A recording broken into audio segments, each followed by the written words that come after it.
all of the existing Windows Phone 7.5 apps will run great with no modification on these new resolutions. If you're a developer, your app is going to run and look terrific, and I'm going to show you some examples of this later. The resolution change is invisible to you. Now, of course, if you want to go exploit the new resolution, you're welcome to do that, and we make that possible, but it's not necessary. As an end user, all the things that you would expect to work still work, but your experience just gets better.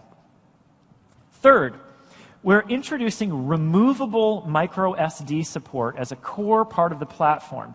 And this core micro SD support spans both the PC and the phone. The scenarios are valuable both to consumers, but also to developers and to hardware vendors. What this enables that's different than what Windows Phone 7.5 has today is that an end user can add a micro SD card months after they buy the phone, expanding their storage, and then they can use it to transfer content from their PC to their phone, from phone to phone, can be used as a distribution vehicle for apps, and it supports all these things in a very natural, integrated way in the Metro experience. We didn't want to deliver this feature until we could do it in a way that would be easy to use, predictable, and high performant, and we think we've got that nailed in Windows Phone 8. Not only does this help consumers, but it helps our hardware vendors and mobile operators as well, because it lets them range and stock phones in stores that are lower cost at time of purchase, because they don't need to put as much storage in the phone to begin with. If a user needs it, they can always add it later. So these are three important things that are going to help Windows Phone scale up and scale down on great new hardware this fall. I mentioned some of the core technologies that are shared in this shared core, the kernel, networking, multimedia. One of the areas that we've actually been doing code sharing for a while is in our number 2 platform feature, IE10. Once again this year, we will have the latest and greatest Internet Explorer built into Windows Phone 8, and that core HTML rendering and JavaScript technology is the same between Windows on your slate or your laptop or your desktop and Windows on your phone. It's the same rendering, which means that HTML authors, website authors, can author once, test on Windows PCs or laptops or slates, and know that the same markup in JavaScript will work on the phone. Of course, this year we haven't stopped in terms of its capability, and a few of the areas that we've added new benefits for end users and web authors is, for end users, we're including the Smart Screen anti-phishing technology that's part of Internet Explorer today. And I'll show you that a little bit later and talk about that benefit. For web authors, though, equally good for end users, the biggest change is our support for the HTML5 standard, filling that out even more, particularly this year including touch support, and improving our JavaScript performance. In fact, our JavaScript performance has gotten so good that we are proud to show the SunSpider measurement. This is in milliseconds, so lower is better. Here's how Windows Phone 8's current builds of IE10 stack up against current phone competition. And these are no slouch phones. These are fast, powerful, dual-core phones in general here, and this is Windows 8 performing against them on similar dual-core hardware. So we're proud to see Internet Explorer technology from the line of desktop to laptop to slate to phone all improve and be part of the benefit that all our customers will get this fall with Windows Phone 8. If you think about the web as kind of a platform where web authors are writing web apps and delivering applications to users, and the fact of the code being the same, creating benefit for those web developers, well, there's another class of developers that we have big, exciting news for as a result of the shared core, and that is native code developers. And in particular, go ahead, it's all right. If you're a native code developer and you've been waiting for this, we're happy to hear that you're happy. The biggest effect that we think this will have on Windows Phone 8 is we're going to see some freaking killer games this year. And later on, you're going to get to see some examples of some of the work that's in progress. But there are a whole lot of benefits that come out of a shared architecture between Windows on PCs and laptops and slates and Windows on the phone. They both share DirectX. They both share common graphics drivers. And what this means is a game developer who authors an unbelievable, detail-rich, immersive, compelling game experience for the PC, has a super easy port of their native game to the phone. And with our shared core, we're going to be scaling up the capability of that phone hardware, so you're going to see some beefy, powerful phones running some amazing games this year. Another scenario that's actually quite beneficial in our support for native code is portability. We've gotten a lot of feedback from developers who have written some complex apps on iOS or Android using those platforms' native code capability, and today it's more difficult than we or they would like to move those apps to Windows Phone. It's been a little bit of drag on us getting some apps, but with native code support, suddenly portability becomes much more easy for developers with that kind of investment. The net of this, in our opinion, is that we will see more apps, we'll see bigger, important apps coming faster, and we're going to see some unbelievably beautiful and immersive games running on Windows Phone like no games we've seen before. Going back to sort of hardware, there's another hardware feature that we're enabling that spans benefit from end user to hardware vendor to developer, and that is support for native NFC. And I raise this as a comment as part of the shared core because our support for NFC isn't limited to the phone. The shared Windows core supports NFC hardware and enables NFC scenarios between phones and laptops, slates, and PCs. And later on, I'm going to give you a demo of some of the specific things that we're enabling both in our built-in experience and with third-party apps because of the great, simple connectivity that's made possible via NFC. NFC is kind of a good segue to another good platform benefit, and that is Windows Phone 8 will include what we think will be the most complete wallet experience on any smartphone this fall. Well, let me tell you a little bit about what I mean and why we think this is going to be the most complete wallet experience. If you think about the goal of a wallet on a phone, our new Wallet Hub probably has the same goal as any other wallet on any other phone, which is to effectively replace the physical wallet that you might have in your pocket.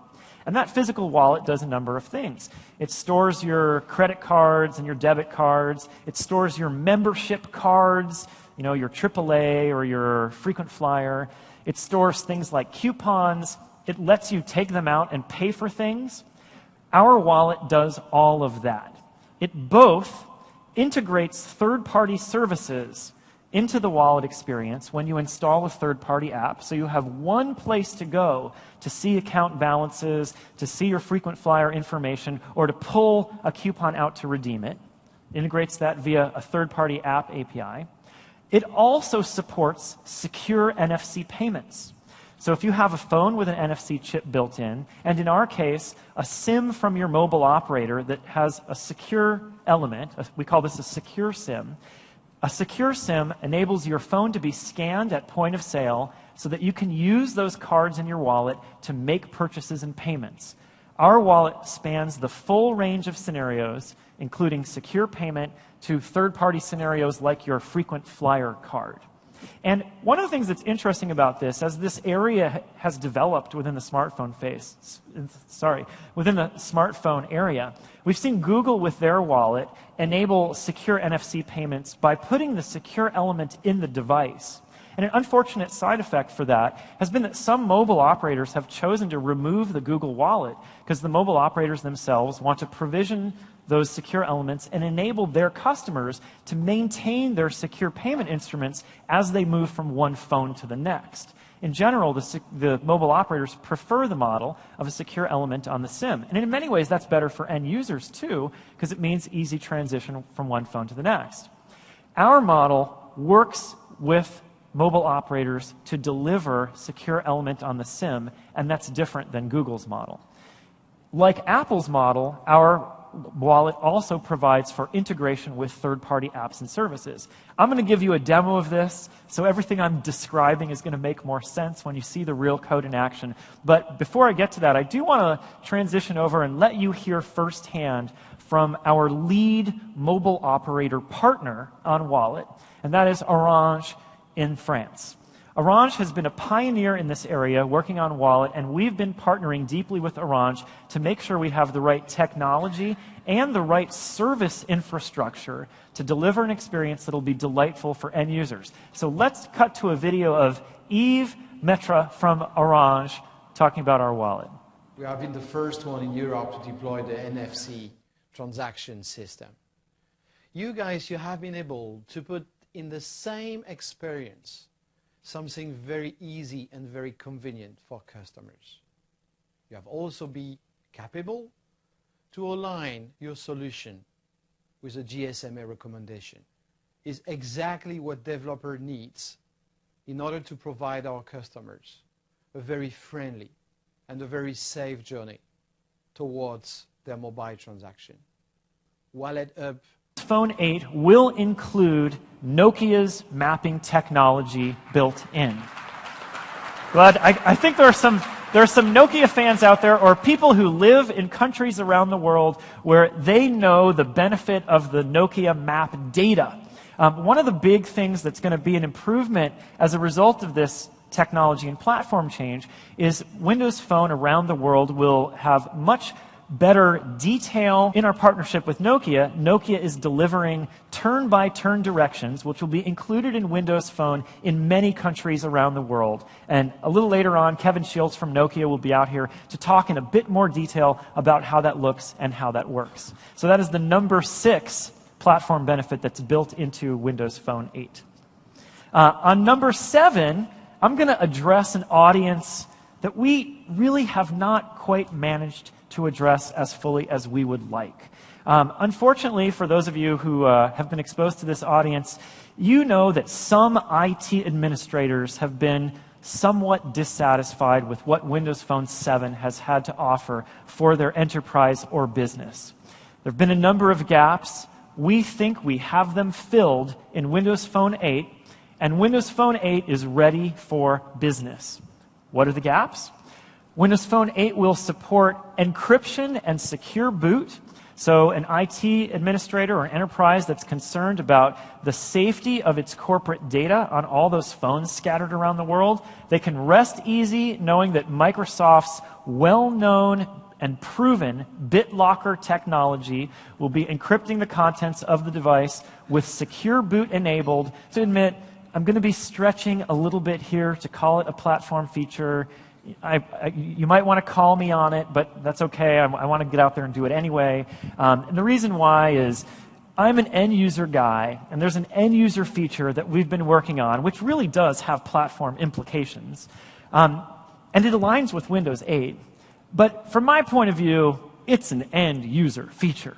And it's frankly, I think, the sexiest thing in Windows Phone 8. You may disagree, it's my opinion.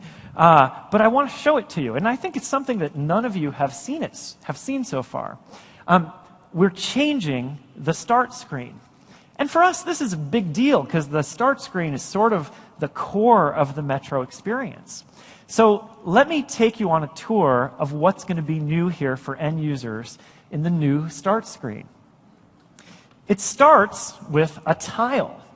Our tiles are special because they're alive. They're a way to see things about your data that's constantly changing.